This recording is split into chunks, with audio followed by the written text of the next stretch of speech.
Domain by the city of Pittsburgh to segregate itself from the impoverished Hill District, which is predominantly African-American neighborhood. And so right now there's scheduled $2.7 billion of development that'll be going on, 1,200 residential units, several 100,000 square feet of commercial and office space, open park space. And so you can see now that there's our new arena, the PPG Paint Arena, formerly known as the Console, where the Pittsburgh Penguins plays, and they have the development rights to all the new development that's going to be taking place. Here's the parking. And so here's the intersection. And I want to talk about a meeting I was in this morning. This meeting was held by Neighborhood Allies, a local agency that's helping and pushing what's called equitable development. And it made me think about just the title alone, equitable development. It made me think about this article that I read 2 or 3 months ago in the Wall Street Journal. And the title said that based on this study, this analysis, it would take 228 years for African American families to be able to amass the amount of wealth that is equivalent to whites.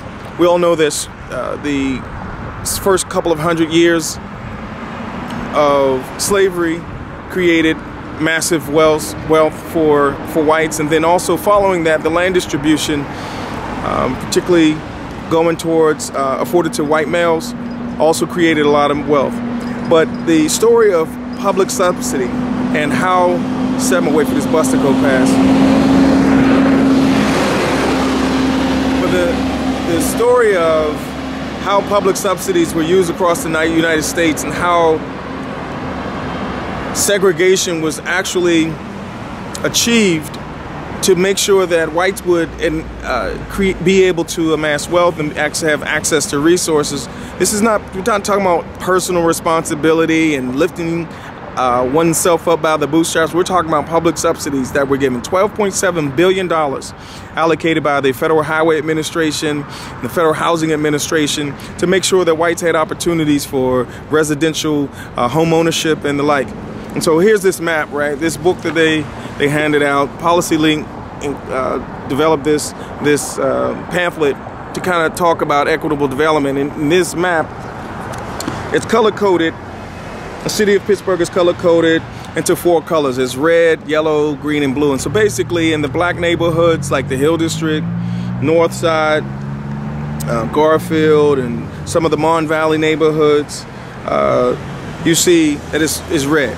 And what that was a signal to realtors not to, and banks to not make loans, not make appraisals that would signal for good investment monies to go into those neighborhoods. If your neighborhood was blue or green, like Squirrel Hill, Shadyside, it was, as you can see, Squirrel Hill, Shadyside, you could see that it was the green light, basically, for that type of investment to be able to happen.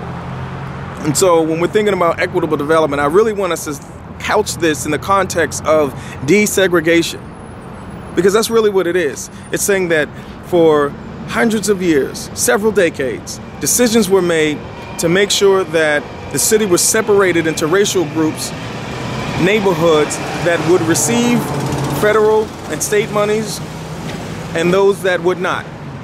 And so I want to encourage us to not only push for equitable development, but think the narrative is important. The narrative and the context, the historic context, is important.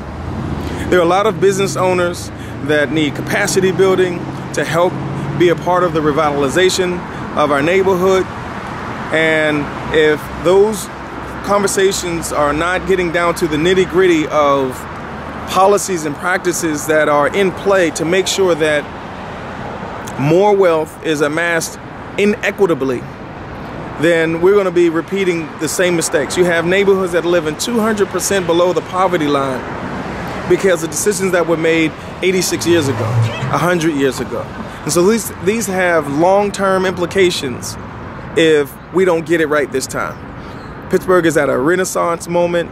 There's a lot of development, a lot of technology-based innovation, tech-based development, community-based development that can benefit from that. We know what needs to be done.